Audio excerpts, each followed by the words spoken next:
alone! Akira! Where's the dog?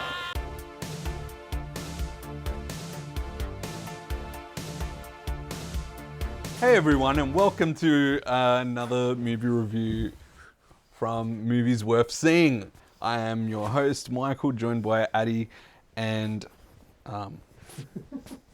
James Gunn's Superman. in all its wide-angle glory. Innocent people were gonna die!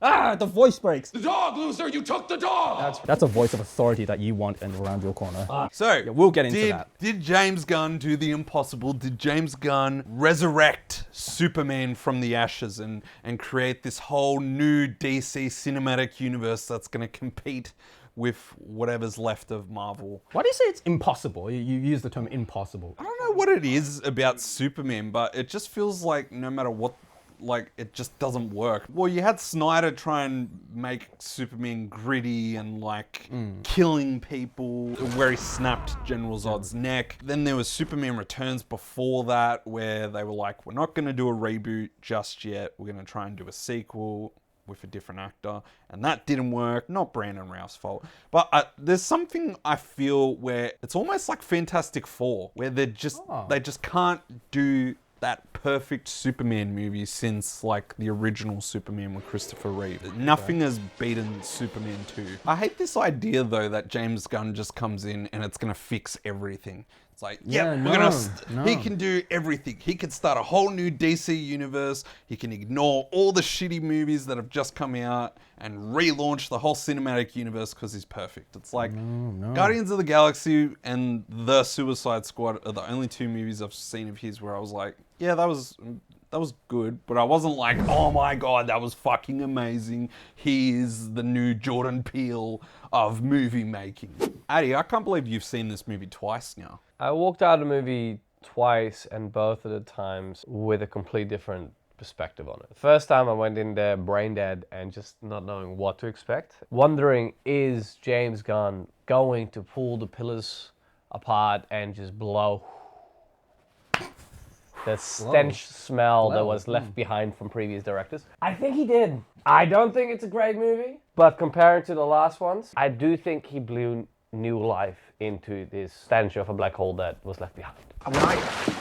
You needed to swing a different way. But James Gunn stepped into DC with the project to start the new DC universe. And now he has begun that journey. So Superman is the first one. Yeah, but that's where the problem is. Instead of him just being like, I'm going to make one decent Superman movie, it became, no, I have to launch this entire cinematic universe. So this film became a whole juggling of all these freaking characters to the point where the characters we cared about had no focus or emphasis. You're not going to see fucking Superman to watch other superheroes. Yeah, right? Exactly. And I agree. However, whether it's good or not, it's subjective. I can appreciate the fact that Superman doesn't have to be the hero all the time. Yeah, but because it's meant to be the start of the cinematic universe, I don't mind it if it's just Superman. It's like you're starting it, so Superman has to be this nucleus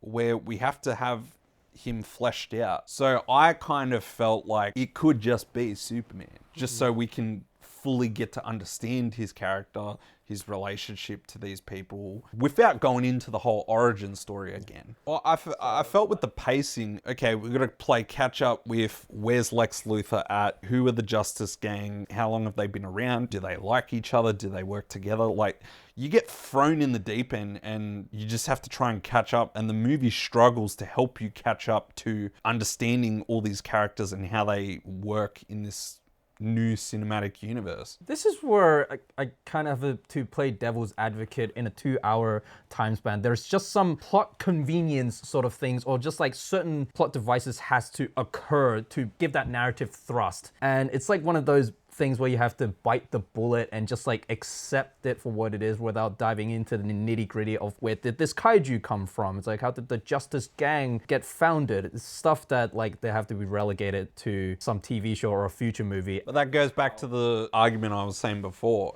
Instead of giving us 10 million different characters that you're throwing at us all at once, why don't you just flesh out the rivalry between Lex Luthor and Superman. Where did it come from?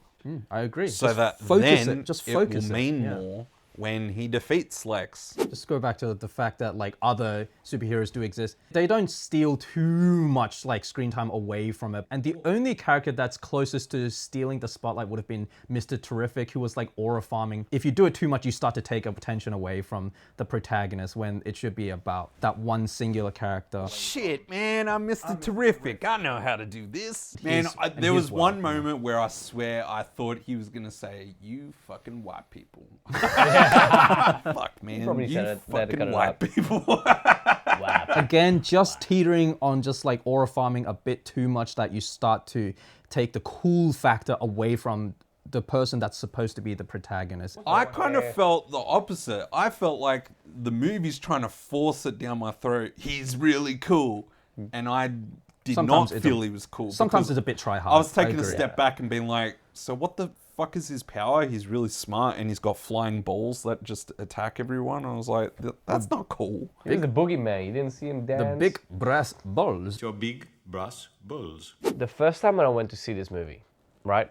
I went in there with complete mind, completely oblivious. Then I started reading up a little bit on the film. Now I'm going to watch it again. And I read so much of the, like, oh, this movie is woke. And I was like, oh, was it woke? I don't really remember it being woke. And now watching the second time, holy fuck.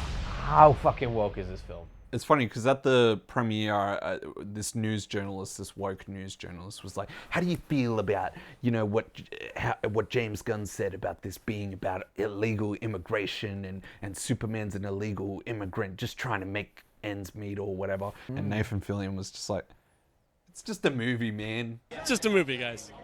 It's just a movie. And that's how I went into it. It's just a movie. But Yeah. then I can't unsee it though the second time. And I love Nathan Fillion. Nathan Fillion had nothing to do with it. What's the most woke aspect of? Oh yeah, give of some this? examples. Yes. I can give you two. The white supremacy. The- Barovia are all white people. If you saw the army, they're all white people, and they're like, Oh, yeah, the warfare. and they have all the tanks and the guns and everything. But then they have the brown people. Yeah, Man, the there's some Arab, fictional name. Middle Eastern looking people that are being oppressed, and they have nothing, and they have to pull up a stick to bind together with a piece of cloth with an S on it for They Superman. chant for Superman They chant for because Superman. Superman is going to end racism. A second example, it's exactly what the reporter was asking Nathan Fillion about James Gunn making it about illegal immigration. And then the whole speech that Superman gives at the end towards Lex Luthor. It's just, why James Gunn? Why? I didn't Why? see it that much. It was more so that the dialogue was so fucking on the nose of this idea of, oh, Superman's got more morals even though he's an alien versus Lex Luthor. It's like, I get that. I see that. I feel that. But then when you have the character literally saying those words to the audience, it's like,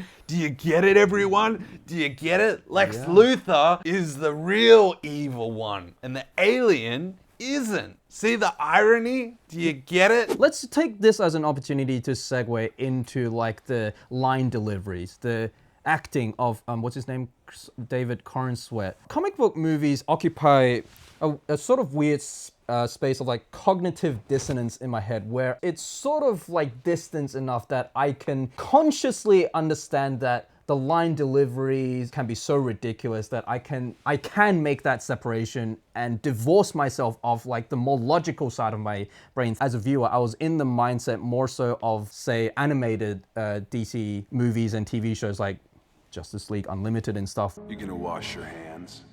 No, 'cause I'm evil. Where the dialogues can be super on the nose and like unambiguous as to its moral grandstanding. My issue is that this is a live action adaptation. You have to be a bit smarter about the way that you write dialogues and stuff without it being so preachy. Working together, we saved the planet. We would be a force that could truly work for the ideals of peace and justice. Do you have any idea how corny that sounds? But I'm gonna contradict myself in saying that I think Superman's dialogues were intentionally written so and delivered so. People were gonna die and his voice is breaking and stuff. People were going to die. He's not thinking in terms of the geopolitical ramifications. He's just doing it so good to a fault to highlight his naivete as a complete contrast to Lex Luthor. Well, yeah, so in this movie you have right and wrong. There is no middle ground. And super on the nose about And that. super on the nose on it. And it's like you're either wrong or you're either good. It was very cookie cutter. It's very cookie cutter. And it was weird too because, like, with the setup, whole thing of Superman stops this war, but did he really? And I felt like there was going to be this nuance there. Okay. And then it was completely stripped away to just go for the simple good guy good, bad guy bad. Like, you mean to tell me Lex Luthor has this whole fucking dimension he creates to imprison Superman? And any naysayers and dissenters. Yeah, and it's purely because he envies him. Let's continuing, like, now that you've brought up, is it Nicholas Hoult? Given that he had to work with what he got. Okay, so let's talk about, let's focus on, the performance. Let's bring it up. The fact that, okay, the movie had a lot of shit, a lot of political bullshit, a lot of stuff that wasn't in the right place. The writing was horrible, and the whole nuance of it was out of place. But the one thing that saved the movie is an absolute stellar cast. A few dumb shit, but the cast is not to blame for that. And Nicholas Hoult is one of them. I'm sure he fleshed it out as an actor. He would have fleshed it out and came up really with reasoning for it himself, but it wasn't part of the story, and something just off. But that's just because the whole Lex Luthor being envious makes no sense. What's the actress called that plays Lois Lane? She was amazing.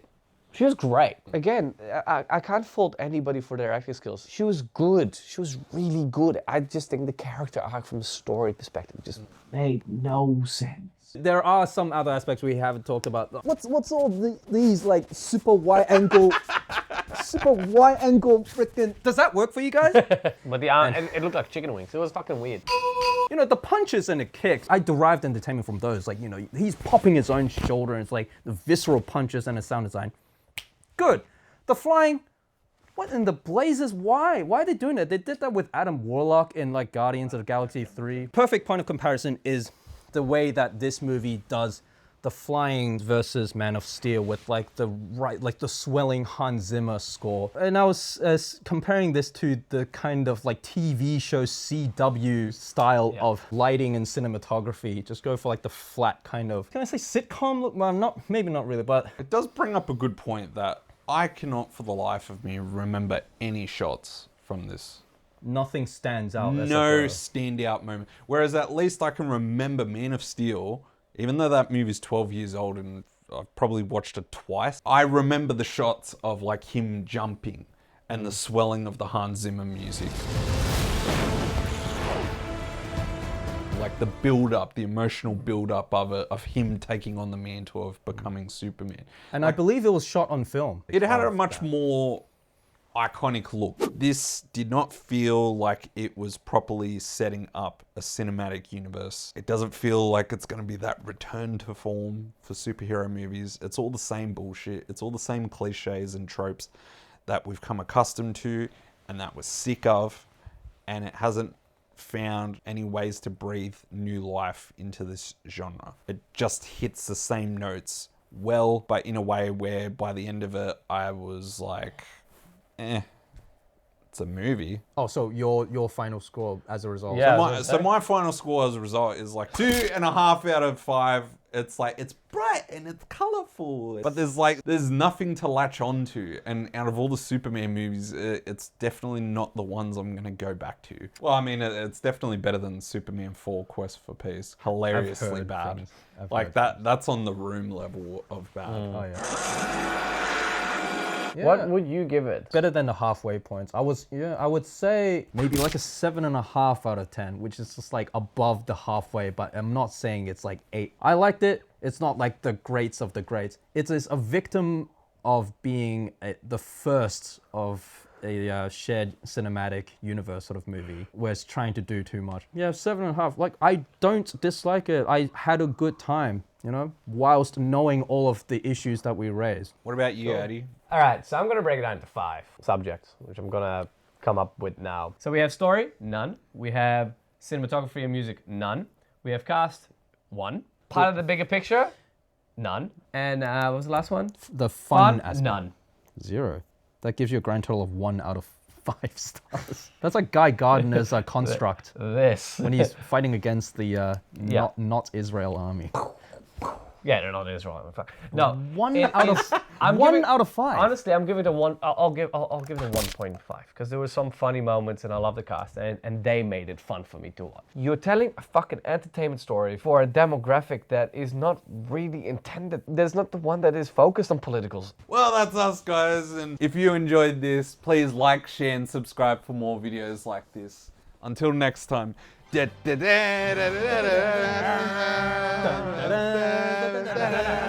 Oh, fuck!